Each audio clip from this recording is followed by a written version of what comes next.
안녕하세요. 황필구 신부입니다. 날씨가 꽤 선선해졌죠? 이제 여름은 완전히 끝난 것 같아요. 낮에는 그래도 활동하기 좋은 기온이 유지되고 있는 것 같은데 아침, 저녁으로는 조금 추울 수도 있으니까 외부 활동하시는 분들은 그 점 유의하시면서 다니시면 좋겠습니다. 지난주에는 우리가 이슬람에 대해서 공부하기 시작했죠? 이슬람은 그리스도교 다음으로 인구가 많은 세계 두 번째로 큰 규모의 종교인데 그에 비해 우리가 아는 바가 별로 없단 말이죠. 그래서 자칫 오해하고 있는 부분도 많을 수 있더라는 거예요. 개신교 신자들이 가톨릭에 대해서 이렇다 저렇다 말을 많이 하는데 우리 입장에서 보면 어떻습니까? 그들은 아무것도 모르면서 하는 소리잖아요. 가톨릭은 마리아를 숭배하는 종교이다부터 해서 뭐 이게 말이 됩니까? 무지에서 비롯된 오해잖아요. 근데 그렇다고 가르쳐주겠다고 하면서 다가가기도 쉽지 않단 말이에요. 그렇다면 우리도 다른 종교에 대해서 말할 때 같은 실수를 하면 안 되겠다는 생각을 할 수 있죠. 비판을 하든 욕을 하든 먼저 어느 정도는 알아보고 이해해 보려는 노력은 최소한 하고 난 후에야 일말의 자격이 있는 게 아니겠나 하는 생각을 합니다. 세계 18억 인구가 전부 바보가 아니라면 이슬람이란 종교가 가진 어떤 진리가 분명 있을 테고 우리가 본받을 점도 있을 테고 또 이건 정말 아니다라는 부분도 있다라면 그걸 통해서도 우리는 뭔가를 배울 수 있을 거란 말이에요. 우리가 문명인으로서 지식인으로서 또 역사를 공부하는 학생으로서 그리고 지금 21세기를 사는 현대인으로서도 이슬람에 대한 최소한의 기본 지식은 반드시 필요한 거예요. 그래서 먼저 어떻게 이슬람이란 종교가 생겨났는지를 알아보면서 우선 이슬람 탄생 시기와 이제 그 지역의 상황에 대해서 조금 살펴봤고 창시자인 무함마드에 대해서 이야기를 했어요. 아라비아는 단순하게 사막이란 뜻이에요. 아랍이라는 말 자체가 사막을 뜻하고 아라비아라고 하면 말 그대로 사막 땅이 되는 거죠. 주변의 거대 제국들이 영토를 넓히고 세력을 키워가던 때에도 이 아라비아 지역은 사막은 별로 눈에 두질 않았어요. 왜냐? 그냥 사막이니까 쓸데없는 땅이죠. 근데 7세기부터 이 지역이 세계사에 엄청난 비중을 차지하게 됩니다. 이슬람 탄생 이후부터죠. 실제로 아랍인들은 이슬람 이전의 시대를 자힐리야라고 불러요. 자힐리야. 자힐리야는 무지를 뜻해요. 무함마드가 신의 계시를 받기 전 상태는 자힐리야, 무지의 상태였다라는 거예요. 이슬람 창시자는 무함마드이고 이슬람이란 단어도 무함마드가 만들었어요. 복종이란 의미를 내재하고 있죠. 근데 무슬림은 무함마드를 이슬람 창시자라고 보지는 않아요. 이슬람은 아브라함이 섬기던 신을 섬기는 종교이고 무함마드는 예언자로서 원래 있던 종교를 다시 회복했을 뿐이다 라고 해요. 무함마드가 나이 40대 천사 지브릴, 우리가 알고 있는 가브리엘 천사 지브릴의 계시를 받고 예언자로 거듭나게 됩니다. 그 계시를 먼저 가족들에게 전하죠. 아내 카디자가 그 가르침을 믿고 따르게 되면서 그야말로 첫 번째 무슬림이 됩니다. 그리고 사위랑 식구 또 친구까지 이슬람으로 개종을 해요. 어느 순간부터는 공적인 자리에서 설교를 펼치기 시작하는데 당연히 당시에 다신교 사상에 반대되는 유일신 사상은 기존 체제에는 상당히 위협적으로 받아들여졌겠죠. 결국 무함마드는 메카에서 추방을 당하고 메디나라는 곳으로 향하게 됩니다. 622년 성스러운 도피 혹은 이주라고 해서 히즈라라고 불러요. 거기서 무함마드는 움마라는 이슬람 공동체를 선포하고 점점 세력을 키워나갑니다. 주변 부족들을 정복하고 개종도 시켜요. 마침내 메카까지도 정복을 하죠. 카바 신전은 안에 있던 우상들을 다 없애버린 다음에 이슬람 성전으로 만들어요. 그리고 632년 이슬람 출범 10년 만에 무함마드는 아들도 없이 지명된 후계자도 없이 그렇게 세상을 떠납니다. 자, 여기까지 지난주에 이야기를 했고 이제 무함마드 사후에 이슬람에 대해서 이야기를 이어나갈 텐데 그 전에 오늘은 이슬람 신앙, 그러니까 이슬람 교리에 대해서 먼저 살펴보도록 할게요. 종교라는 게 그냥 강압적으로 개종시키는 것도 한계가 있지 어떻게 그렇게 빠른 속도로 그 많은 나라들을 정복하고 그 많은 사람들을 개종시켰느냐는 거죠. 도대체 뭘 가르치길래 이슬람 교리에는 어떤 매력이 있길래 사람들이 그렇게 빠져드는 것인가. 한번 아주 기본적인 수준에서나마 훑어가 보도록 하겠습니다. 먼저 이슬람에서 보는 경전이 있죠. 정확히는 경전들이 있는데 우리가 분명히 들어봤을 꾸란 혹은 코란 말고도 토라, 자부르, 또 인질이라는 것들도 있어요. 토라는 모세가 기록했다고 흔히 이야기를 하고 유대교에서 경전으로 삼고 있죠. 교회에서도 오경 혹은 모세 오경이라고 해서 구약 성경의 일부로 가지고 있어요. 하지만 이슬람에서는 유대교나 그리스도교에서 보는 토라 그대로를 경전으로 삼고 있지는 않아요. 모세가 기록한 토라를 유대교와 그리스도교에서는 멋대로 고쳐 쓰고 있다라고 보고 있어요. 본래 모세가 쓴 율법서는 지금은 존재하지 않는다라고 믿고 있어요. 뭐 전혀 틀린 말은 아니죠. 우리가 보는 모세 오경은 사실 모세가 쓴 건 아닌 게 사실이니까.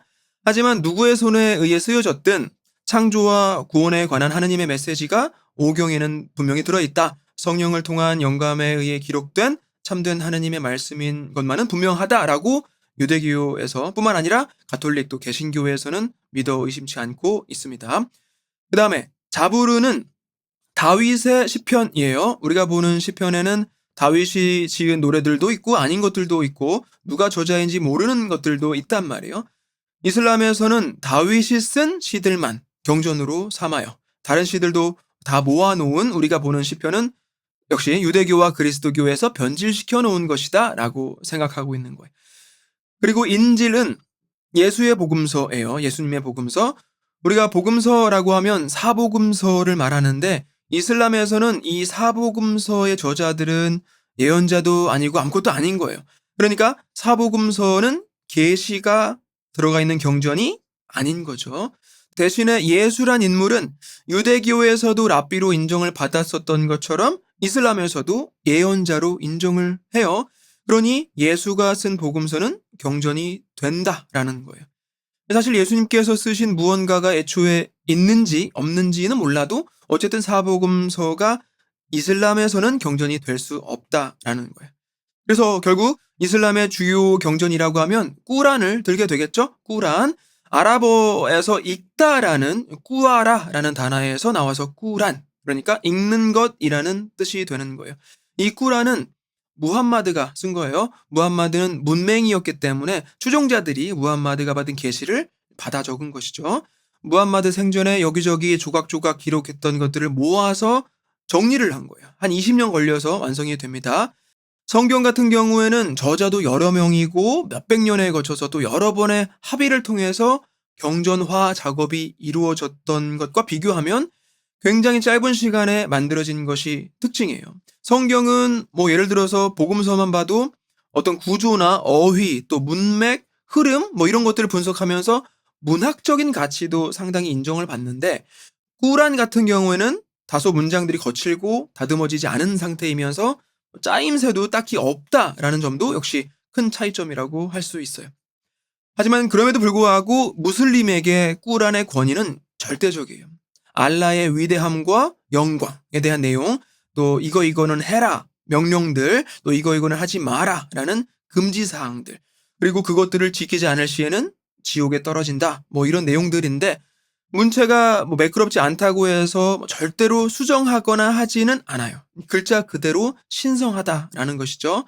그래서 꾸란이 기록된 아랍어도 신성한 언어로 간주를 하고 꾸란을 다른 언어로 번역을 하지도 않아요. 의미가 변질될 수 있다는 거죠. 꾸란을 번역해서 보기는 해요. 아랍어를 모르는 무슬림도 경전을 이해는 해야 하니까. 하지만 일단 아랍어가 아닌 다른 언어로 쓰여진 꾸란은 더 이상 꾸란이라고 할 수 없고 꾸란의 해설서이다 라고 해서 타프시르라고 해요. 타프시르. 그리고 꾸란에서 마치 언급하고 있지 않은 부분들을 보충하는 하디스라는 것도 있는데 경전으로 인정되지는 않지만 꾸란에서 명시하지 않는 구체적인 것들을 채워준다라는 면에서 특별한 권위가 있다라고 보면 될 것 같아요. 꾸란의 내용은 크게 세 가지로 나뉠 수가 있어요. 신조, 윤리, 그리고 규범. 신조는 알라에 대한 개념, 또 천지 창조, 아담과 이브의 낙원 추방, 인간의 불복종과 벌, 세상 종말, 부활과 심판, 천국과 지옥 뭐 이런 내용들이에요. 윤리는 신에게 복종하는 그 구체적인 형식을 설명합니다. 예를 들어서 고아나 가난한 이들을 도와주고 여행자들을 돌봐주고 부모를 공경하고 선행을 실천하고 예의를 지키고 뭐 이런 것들이에요. 그리고 규범은 두 가지로 나뉠 수가 있는데 하나는 인간이 신에게 바치는 의무, 그리고 다른 하나는 사람 간에 서로 지켜야 할 법적인 규범이에요. 신에게 바치는 의무로서의 규범은 예배, 단식, 목욕제계, 순례 뭐 이런 것들이고, 사람들 간의 규범은 혼인, 이혼, 부양, 상속, 매매, 형벌 등등 그런 각종 생활에 관련된 것들이에요. 무슬림들은 이슬람이 새로운 계시를 받은 새로운 종교라고 생각하지 않는다고 그랬죠. 태초부터 존재했던 하나뿐인 신을 믿는 종교이면서 동시에 유대교나 그리스도교가 훼손시킨 신앙을 복구하고 또 완성시킨 종교가 바로 이슬람이다라고 믿는 거예요. 그래서 마찬가지로 구약 성경과 신약 성경으로 왜곡된 하나님 말씀을 바로잡기 위해 무함마드에게 계시를 내려서 꾸란이 기록됐다라는 거예요. 따라서 아담의 하느님, 노아의 하느님, 아브라함의 하느님, 모세의 하느님, 예수의 하느님, 그리고 무함마드의 하느님은 다 같은 존재로서의 하느님이다라고 이슬람에서는 믿고 있어요. 이슬람 교리에는 육신오행이 있어요. 육신오행, 6가지 믿음과 5가지 실천이에요. 이 6가지 종교적 신앙은 이맘이라고 하고 그 5가지 종교적 의무는 이바다라고 불러요. 육신 이맘은 알라, 천사, 경전, 예언자, 최후 심판, 그리고 정명, 그러니까 알라의 뜻, 이렇게 6가지에 대한 믿음이고, 오행 이바다는 신앙 고백, 예배, 기부, 금식, 순례 이렇게 5가지를 의무로 한다라는 가르침이에요. 육신에 대해서 조금 더 들어가자면 알라 외에 다른 신은 없다라는 기본 신앙 계속 이야기를 해서 알고 계시죠? 그리고 천사나 사탄 등의 그런 영적인 존재가 있다라는 믿음, 또 예언자 혹은 선지자라고 하는데 알라의 축복을 받고 계시를 전하는 사람들이 따로 분명히 있다라는 거예요. 시대를 거쳐서 계속 이런 예언자들이 배출이 되는데 그 중에서 아담, 노아, 아브라함, 모세, 예수 그리고 무함마드 이렇게 6명이 가장 중요한 예언자로 여겨져요. 그 중에서도 당연히 무함마드를 최고의 또 위대한 가장 마지막인 중요한 선지자로 보고 있죠. 알라 외에 다른 신은 없기 때문에 무함마드가 인간이었다라는 건 철저하게 강조를 합니다. 다만 신은 아니지만 무슬림에게는 엄청난 존경을 받고 있을 뿐인 거예요. 예수님도 이슬람에서는 하나님의 아들이 아니에요. 신의 아들이면 신인데 신은 반드시 하나여야만 하잖아요. 그러니까 예수님을 하나님의 아들로 절대로 봐서는 안 된다는 거예요. 꾸란의 상당 부분이 성경에 있는 구절을 가져온 것이고 단어나 표현도 갖다 쓰고 있는 건데 예수는 하나님의 아들이 아니다라고 하고 있어요. 경전에 대한 이야기를 좀 전에 했죠. 성경은 원본이 왜곡된 것이고 꾸란만이 월등하고 완전한 것으로 본다라는 거. 그리고 부활과 심판에 대한 내용은 우리가 생각하는 거랑 비슷해요. 현세에서 개개인의 행위를 바탕으로 죽은 뒤에 낙원으로 갈 것이냐 지옥으로 갈 것이냐를 알라신이 심판한다라는 거죠. 그리고 마지막으로 정명이라고 하는데 예정론이라고 하면 될 것 같아요. 인간의 운명은 온전히 신의 뜻에 달려있다라는 거죠. 우리 교회 가르침은 어때요?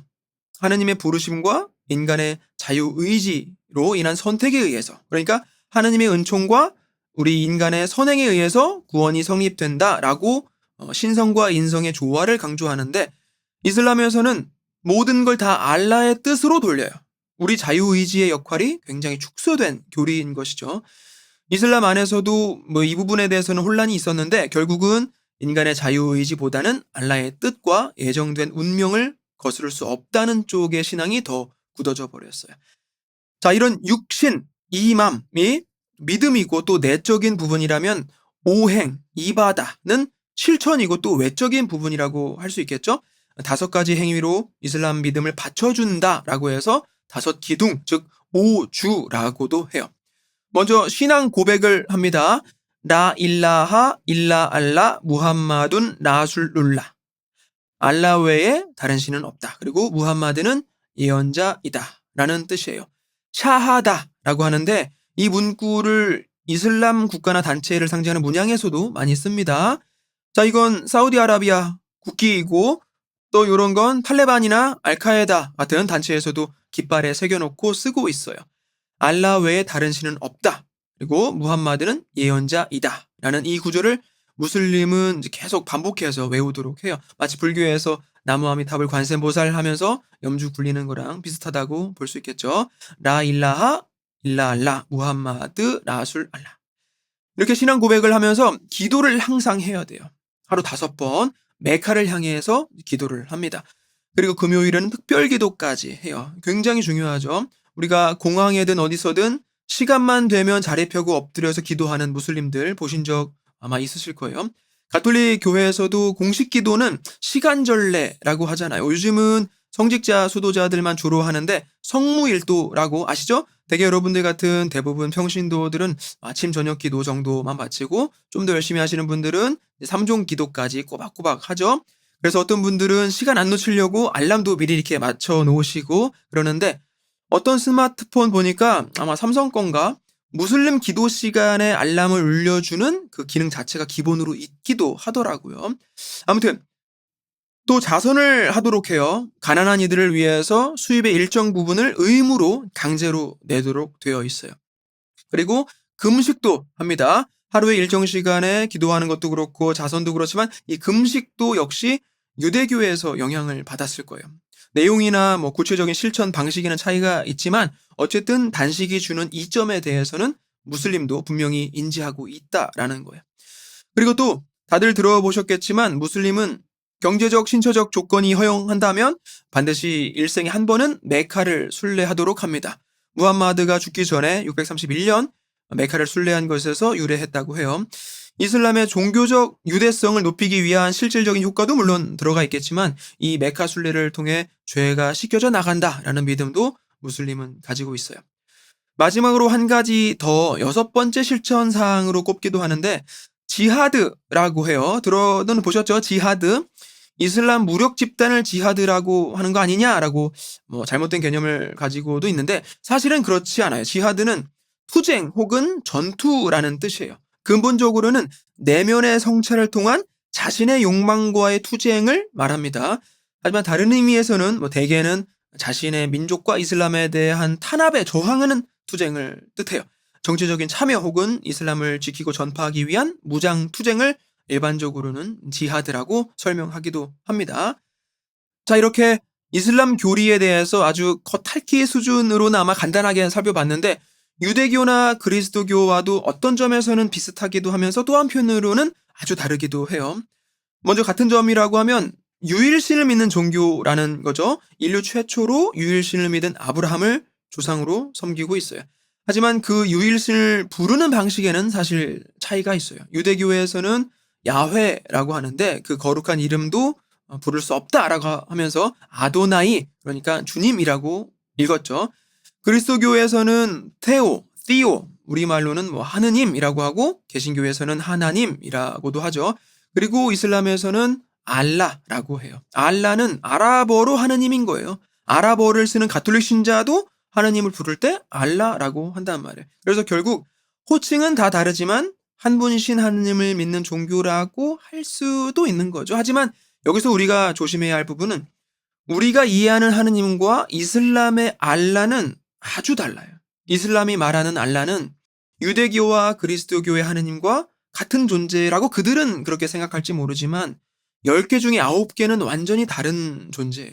이슬람에서는 그렇게 이제 받아들이고 있지만 우리 입장에서는 알라신과 하느님과 동일 존재로 보기에는 너무 이질감이 커요. 예를 들어서 알라는 우리를 자유롭게 하는 하느님도 아니고 공동체와 일치를 추구하는 하느님도 아니고 외아들을 희생을 시켜가면서 인류를 구원하신 사랑의 하느님 아버지의 모습도 아니에요. 우리가 생각하는 하느님의 모습을 알라 안에서는 정말 찾아볼 수가 없어요.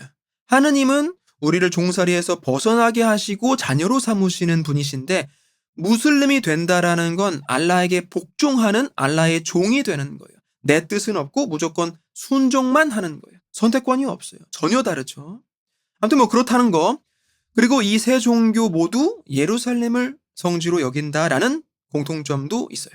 다음 주에 다시 얘기하겠지만 예루살렘에 있는 지금의 그 황금 돔 사원은 아브라함이 이삭을 번제물로 바치려던 곳이고, 이슬람에서는 그 아들이 이삭이 아니라 이스마엘이었다라고 믿고 있지만, 솔로몬이 거기에 성전을 지었었고 나중에는 예수님께서 부활하시고 승천하신 곳이기도 해요. 그리고 이슬람에서는 위대한 예언자 무함마드가 죽고 난 후에 승천한 곳이 바로 그곳이다라고 믿는 장소가 여기 예루살렘이란 말이에요. 그 밖에도 내세 사상이라든지 여러 가지 가르침 중에도 이제 세 종교가 비슷한 부분들이 있어요. 하지만 다른 점들도 상당히 많죠. 먼저 예수님에 대한 관점에 대해서 유대교, 그리스도교, 이슬람교 전부 달라요. 우리 그리스도인들은 예수라는 존재를 어떻게 정의합니까? 삼위일체 두 번째 위격이시죠. 하느님이시고 동시에 인간으로 오셨고 우리 인류 구원을 가능케 하는 열쇠 같은 분이시죠. 근데 유대교에서는 예수님을 단순히 선지자 중에 하나로만 봐요. 분명히 좋은 가르침도 나눴고 뛰어난 인물이긴 했는데 구세주는 아닌 거예요. 그리고 이슬람에서도 마찬가지죠. 선지자 혹은 예언자 그 이상은 아니에요. 동족녀의 몸에서 태어났고 기적도 행한 건 알아요. 이슬람이 있을 수 있도록 중요한 역할을 한 것도 인정해요. 하지만 십자가에 못 박혀 돌아가신 부분은 부정을 합니다. 십자가에 달리시기 직전에 하나님께서 천국으로 데려가셨고 대신에 가룟 유다가 십자가에 못 박혔다라고 보고 있어요. 아무튼 예수님보다는 결국엔 무함마드가 아브라함 족자의 후손이고 아브라함의 신앙을 이어받은 참 선지자이다라고 믿어요.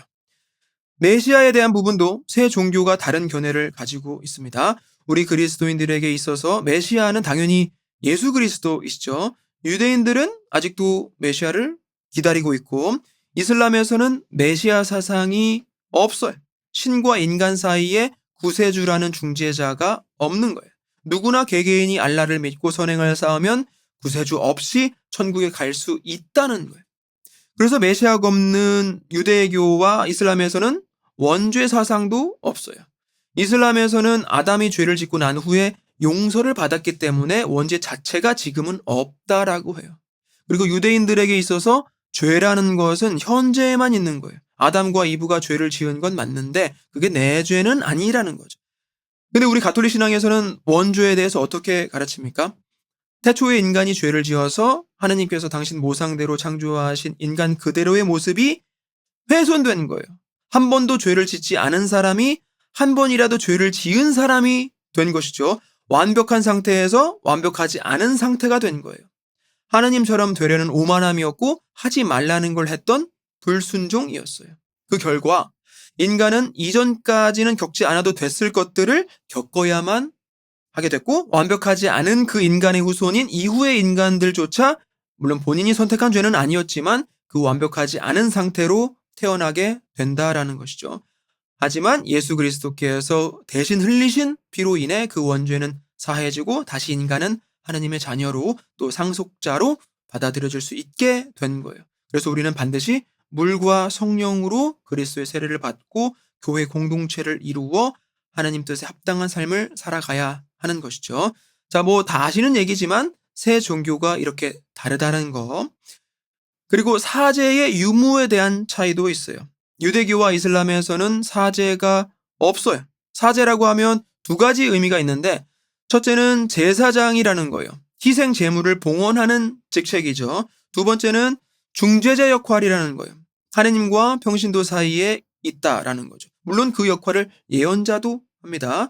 근데 유대교와 이슬람에서는 제사도 없고 신자들이 하느님과 소통도 직접 해요. 사제직이 없는 거예요. 먼저 이슬람에서는 이맘이라는 직책이 있긴 한데 성직자는 아니에요. 예배를 이끄는 사람 정도만 돼요. 특별히 신학교를 나와야 한다거나 안수를 받거나 이런 거 없어요. 사제도 아니고 그냥 평신도예요.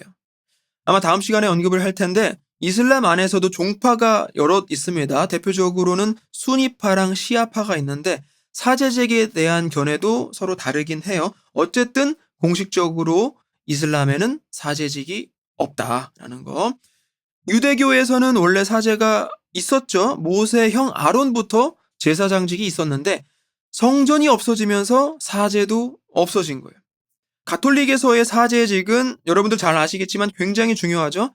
베드로에게 주어진 천상 권한을 주교들 또 사제들이 나누어 받았고 성사를 집전할 수 있는 고유한 직책이 바로 사제직이에요. 사제가 없으면 성체성사도 없고 성체성사가 없으면 교회도 없어요. 이 세상에 교회가 없어진다면 어떻게 될까요? 저는 그날이 예수님 다시 오시는 날이라고 생각해요. 이 세상 끝날까지 너희와 함께 하겠다 하셨는데 당신의 성사적인 현존이 불가능하게 된다라고 한다면 그땐 당신께서 직접 오시는 길만이 그 약속을 지킬 수 있는 유일한 길이 된다라고 저는 그렇게 봅니다.